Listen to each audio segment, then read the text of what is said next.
ಕರ್ನಾಟಕ ಗೋವಾ ಗಡಿಯಲ್ಲಿ 400 ಕೋಟಿ ದರೋಡೆ ಪ್ರಕರಣಕ್ಕೆ ಸಂಬಂಧಪಟ್ಟಂತೆ ಮತ್ತಷ್ಟು ಅಪ್ಡೇಟ್ ಸಿಗ್ತಾ ಇದೆ. ಅದರಲ್ಲೂ ಕೂಡ ಮಹಾ ದರೋಡೆ, ಇತಿಹಾಸದಲ್ಲಿ ಇಂತಹ ಒಂದು ದರೋಡೆ ಯಾರು ಕೂಡ ನೋಡಿರಲಿಲ್ಲ. ಅದು ಕೂಡ ನಮ್ಮ ಭಾರತದಲ್ಲಿ ಇಂಥ ದೊಡ್ಡ ಮಟ್ಟಕ್ಕೆ ರಾಬರಿ ಆಯ್ತಾ ಅಂತ ಹೇಳಿ ಜನ ಒಂದು ಕ್ಷಣ ಶಾಕ್ ಆಗಿದ್ರು.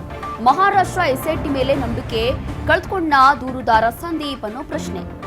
ಕಾರಣ ಈಗಲೂ ಕೂಡ ಏನು ಆಗಿಲ್ಲ, ಅಲ್ಲಿ ಏನು ವರ್ಕೌಟ್ ಆಗ್ತಾ ಇಲ್ಲ. ಹಾಗಾಗಿ ಒಂದು ರೀತಿಯಾಗಿ ಮಹಾರಾಷ್ಟ್ರ ಎಸ್ಐಟಿ ಏನಿದೆ, ಎಸ್ಐಟಿ ಮೇಲೆ ನಂಬಿಕೆಯನ್ನ ಕಳೆದುಕೊಂಡ್ಬಿಟ್ಟಿದ್ದಾರಾ ದೂರುದಾರ ಸಂದೀಪ್ ಪಾಟೀಲ್ ಅನ್ನೋ ಪ್ರಶ್ನೆ. 400 ಕೋಟಿ ದರೋಡೆ ಪ್ರಕರಣ ಮತ್ತು ಕಿಡ್ನಾಪ್ ಕೇಸ್ ಇದು. ಈ ಒಂದು ಕೇಸಲ್ಲಿ ಈಗಾಗಲೇ ದೂರನ್ನ ದಾಖಲು ಮಾಡಿದ್ದಾರೆ ಸಂದೀಪ್ ಪಾಟೀಲ್. ಕೇಸ್ ದಾಖಲಾಗಿ 20 ದಿನ ಆದರೂ ಕೂಡ ದರೋಡೆ ಬಗ್ಗೆ ಯಾವುದೇ ಸುಳಿವಿಲ್ಲ. ಇದೀಗ ಬೆಳಗಾವಿಯಲ್ಲಿ ದೂರು ದಾಖಲಿಸಲು ಮುಂದಾಗಿದ್ದಾನೆ ಸಂದೀಪ್. ಪ್ರಕರಣದ ಬಗ್ಗೆ ಕರ್ನಾಟಕದಲ್ಲಿ ದೂರನ್ನ ದಾಖಲಿಸ್ತೀನಿ ಅಂತ ಹೇಳಿ ರೆಡಿ ಆಗಿದ್ದಾರಂತೆ. ಮಹಾರಾಷ್ಟ್ರದ ನಾಸಿಕ್ನಲ್ಲಿ ದೂರುದಾರ ಸಂದೀಪ್ ಪಾಟೀಲ್ ಹೇಳಿಕೆ ಕೊಟ್ಟಿದ್ದಾರೆ. ಕರ್ನಾಟಕ ಪೊಲೀಸರು ತನಿಖೆ ಮಾಡಿದ್ರೆ ಪ್ರಕರಣ ಎಲ್ಲವೂ ಕೂಡ ಬಯಲಾಗುತ್ತೆ. ಮತ್ತೊಮ್ಮೆ ಸ್ಫೋಟಕ ಹೇಳಿಕೆಯನ್ನ ಕೊಟ್ಟಿದ್ದಾರೆ ಸಂದೀಪ್ ಪಾಟೀಲ್.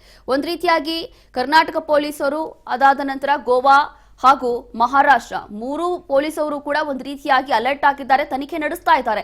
ಆದ್ರೂ ಕೂಡ ಸಂದೀಪ್ ಪಾಟೀಲ್ಗೆ ಯಾಕೋ ಗೊತ್ತಿಲ್ಲ, ಈಗ ಮಹಾರಾಷ್ಟ್ರ ಎಸ್ಐಟಿ ಟೀಮ್ ಏನಿದೆ ಅವ್ರ ಮೇಲೆ ನಂಬಿಕೆ ಹೋಗ್ಬಿಟ್ಟಿದೆಯಂತೆ. ಹಾಗಾಗಿ ಕರ್ನಾಟಕ ಪೊಲೀಸವ್ರ ಹತ್ರ ಏನಾದ್ರೂ ನಾನು ದೂರನ್ನ ದಾಖಲಿಸಿದ್ರೆ ಬಹುಶಃ ಇದಕ್ಕೆ ಅಂತ್ಯ ಸಿಗ್ಬೋದು ಅಥವಾ ಕೇಸ್ ಸಾಲ್ವ್ ಆಗ್ಬೋದು ಅಂತ ಹೇಳಿ ನಂಬಿಕೆ ಇಟ್ಕೊಂಡಿದ್ದಾರೆ. ಅಪಹರಣ ಪ್ರಕರಣದ ಬಗ್ಗೆ ಎಸ್ಐಟಿಯಿಂದ ಸರಿಯಾದಂತ ತನಿಖೆ ಆಗ್ತಾ ಇಲ್ಲ, ನಮ್ಮಲ್ಲಿ ದೂರು ಕೊಟ್ಟಿದ್ರೂ ಕೂಡ ತನಿಖೆ ಆಗ್ತಿಲ್ಲ ಅಂತ ಹೇಳ್ತಿದ್ದಾರೆ. ಇನ್ನು ಬೆಳಗಾವಿ ಎಸ್ಪಿ ಕೂಡ ಹೇಳಿದ್ದಾರೆ, ನಮ್ಮಲ್ಲಿ ದೂರು ನೀಡಿದ್ರೆ ತನಿಖೆ ಸಿದ್ಧ ಅಂತ ಹೇಳಿ ಬೆಳಗಾವಿ ಎಸ್ಪಿ ಅವರು ಹೇಳಿರುವಂಥದ್ದು. ನಾನು ಕರ್ನಾಟಕದಲ್ಲಿ ದರೋಡೆ ಪ್ರಕರಣ ದಾಖಲಿಸಲು ಸಿದ್ಧವಾಗಿದ್ದೀನಿ. ಕರ್ನಾಟಕ ಪೊಲೀಸರು ಕೂಡ ತನಿಖೆ ಮಾಡಲಿಕ್ಕೆ ಸಿದ್ಧವಾಗಿದ್ದಾರೆ ಅಂತ ಹೇಳಿದ್ದಾರೆ. 400 ಕೋಟಿ ರೂಪಾಯಿ ದರೋಡೆ ಆಗಿರೋದು ಕರ್ನಾಟಕದಲ್ಲಿ ಗೋವಾ ಮಾರ್ಗವಾಗಿ ಬಾಲಾಜಿ ಟ್ರಸ್ಟ್ ಹೋಗ್ತಾ ಇದ್ದಂತಹ ಸಂದರ್ಭದಲ್ಲಿ ನಡೆದಿರುವಂತಹ ದರೋಡೆ ಇದು. ಹಾಗಾಗಿ ನಮ್ಮ ಕರ್ನಾಟಕ ಪೊಲೀಸರಿಗೂ ಕೂಡ ಏನಾದರೂ ಸಂದೀಪ್ ಪಾಟೀಲ್ ದೂರು ಕೊಡ್ತಾರೆ ಅಂತಂದ್ರೆ ನಾವು ತನಿಖೆ ಮಾಡಲಿಕ್ಕೆ ರೆಡಿ ಆಗಿದ್ದೀವಿ. ನಮ್ಮ ರಾಜ್ಯದ ಪೊಲೀಸರ ಮೇಲೆ ನನಗೂ ಕೂಡ ನಂಬಿಕೆ ಇದೆ ಅಂತ ಹೇಳಿ, ಅದರಲ್ಲೂ ಕೂಡ ಕರ್ನಾಟಕದ ಪೊಲೀಸರ ಮೇಲೆ ನಂಬಿಕೆ ಇದೆ ಅಂತ ಹೇಳಿ संदीप पाटील ಹೇಳಿಕೆ ಕೊಟ್ಟಿದ್ದಾರೆ. सर हा नाशिक पोलिसांचा तपासा भाग आहे. तो जी माझी किडनॅपिंग झाली त्याच्यावरती योग्य तपास करताय.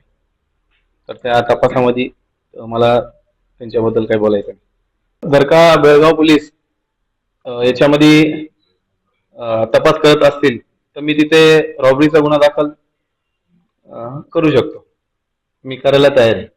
हो, जर का ते तपास करत असतील कर्नाटक पोलीस तर मी तिकडे गुन्हा दाखल करायला तयार आहे.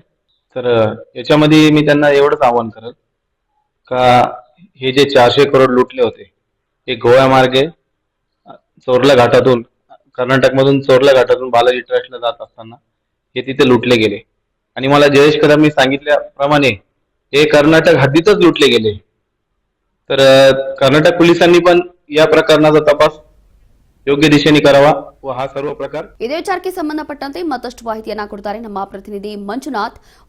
ಒಂದು ರೀತಿಯಾಗಿ ಈಗಾಗಲೇ ಸಂದೀಪ್ ಪಾಟೀಲ್ ದೂರು ಕೊಟ್ಟು 20 ದಿನ ಆಗಿದೆ. ಆದರೂ ಕೂಡ ಮಹಾರಾಷ್ಟ್ರ ಪೊಲೀಸರು, ಎಸ್ಐಟಿ ಟೀಮ್ ಅವರು ಸರಿಯಾದಂತ ತನಿಖೆ ಮಾಡ್ತಿಲ್ಲ ಅಂತ ಹೇಳಿ ಆರೋಪ ಕೇಳಿ ಬರ್ತಾ ಇದೆ. ಅದರಲ್ಲೂ ಕೂಡ ನಮ್ಮ ಕರ್ನಾಟಕ ಪೊಲೀಸರಿಗೆ ನಾನು ದೂರು ಕೊಡ್ತೀನಿ ಅಂತ ಹೇಳಿ ಇದೀಗ ಸಂದೀಪ್ ಪಾಟೀಲ್ ಮುಂದಾಗ್ತಾ ಇರುವಂತದ್ದು. ಹಾಗಾಗಿ ಈ ಮಹಾರಾಷ್ಟ್ರ ಎಸ್ಐಟಿ ಅವರು ಏನ್ ಮಾಡ್ತಿದ್ದಾರೆ, ಇಷ್ಟು ದಿನ ಯಾವುದೇ ತನಿಖೆ ಆಗಿಲ್ವಾ ಅಥವಾ ಇದರಿಂದ ಏನಾದ್ರೂ ಒಂದು ಒತ್ತಡ ಅಥವಾ ಮತ್ತೊಂದು ಕಾರಣ ಇರಬಹುದಾ?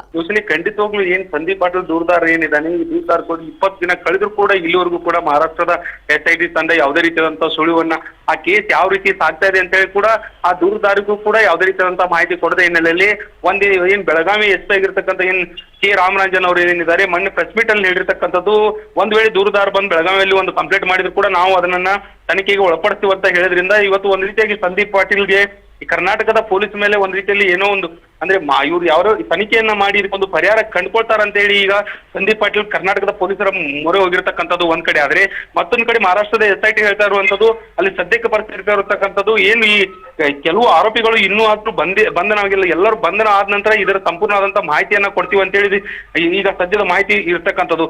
ಆದ್ರೂ ಕೂಡ ಎಲ್ಲೋ ಒಂದ್ ರೀತಿಯಲ್ಲಿ ಸಂದೀಪ್ ಪಾಟೀಲ್ ಹೇಳ್ತಾ ಇರುವಂತದ್ದು ಎಲ್ಲೋ ಒಂದ್ ರೀತಿಯಲ್ಲಿ ಈ ಕೇಸ್ ದಿಕ್ಕನ್ನ ತಪ್ಪಿಸ್ತಾ ಇದ್ದಾರೆ ಅಂತ ಹೇಳಿ ಆರೋಪ ಕೂಡ ಮಾಡಿರ್ತಕ್ಕಂಥದ್ದು. ಒಂದ್ ರೀತಿಯಾಗಿ ಎಲ್ಲ ಈ ಮಹಾರಾಷ್ಟ್ರದ ಏನು SIT ಇದೆ ಇದಕ್ಕೆ ಒಂದು ಸಂಪೂರ್ಣವಾದಂತ ಏನು ಇದ್ರದ ಸಂಪೂರ್ಣವಾದಂತ ತನಿಖೆ ಮಾಡಿ ಇದಕ್ಕೊಂದು ಒಂದು ಅಂತ್ಯವನ್ನ ಹಾಡಬೇಕಾಗಿದೆ. ಆದ್ರೂ ಕೂಡ ಈ ಸಂದೀಪ್ ಪಾಟೀಲ್ ಹೇಳ್ತಾ ಇರುವಂತದ್ದು ಕೆಲವೇ ದಿನಗಳಲ್ಲಿ ಇನ್ನು ಕೆಲವು ದಿನಗಳನ್ನ ಕಾದಾದ ನಂತರ ನಾನು ಬಂದು ಬೆಳಗಾವಿಯಲ್ಲಿ ಕೂಡ ಒಂದು ಕಂಪ್ಲೇಂಟ್ ಕೊಡೋದನ್ನ ಮಾಡ್ತೀನಿ ಅಂತ ಹೇಳಿರ್ತಕ್ಕಂಥದ್ದು ರೋಶಿನಿ. ನೋಡಿ, ಈಗಾಗಲೇ ಸಂದೀಪ್ ಪಾಟೀಲ್ಗೆ ತಮ್ಮ ಮಹಾರಾಷ್ಟ್ರ ಪೊಲೀಸರ ಮೇಲೆ SIT ಮೇಲೆ ಸರಿಯಾದಂತ ನಂಬಿಕೆ ಇಲ್ಲ. ಕಾರಣ ಏನು ಅಂತಂದ್ರೆ ತನಿಖೆ ಹೇಗೆ ನಡೀತಾ ಇದೆ ಅಂತ ಹೇಳಿ ಪಾಪ ಅವ್ರಿಗೆ ಸುಳಿವಿಲ್ಲ, ಯಾವುದೇ ಮಾಹಿತಿ ಇಲ್ಲ, ಯಾಕೆ ನಿರ್ಲಕ್ಷ್ಯ ಮಾಡ್ತಿದ್ದಾರೆ ಅಥವಾ ಇಗ್ನೋರೆನ್ಸ್ ಯಾಕೆ ಮಾಡ್ತಿದ್ದಾರೆ ಅಂತ ಗೊತ್ತಿಲ್ಲ. ಹಾಗಾಗಿ ಸಂದೀಪ್ ಪಾಟೀಲ್ ಇದೀಗ ಕರ್ನಾಟಕ ಪೊಲೀಸರಿಗೂ ಕೂಡ ದೂರನ್ನ ದಾಖಲಿಸ್ತೀನಿ ಅಂತ ಹೇಳಿ ಮುಂದಾಗಿದ್ದಾರೆ.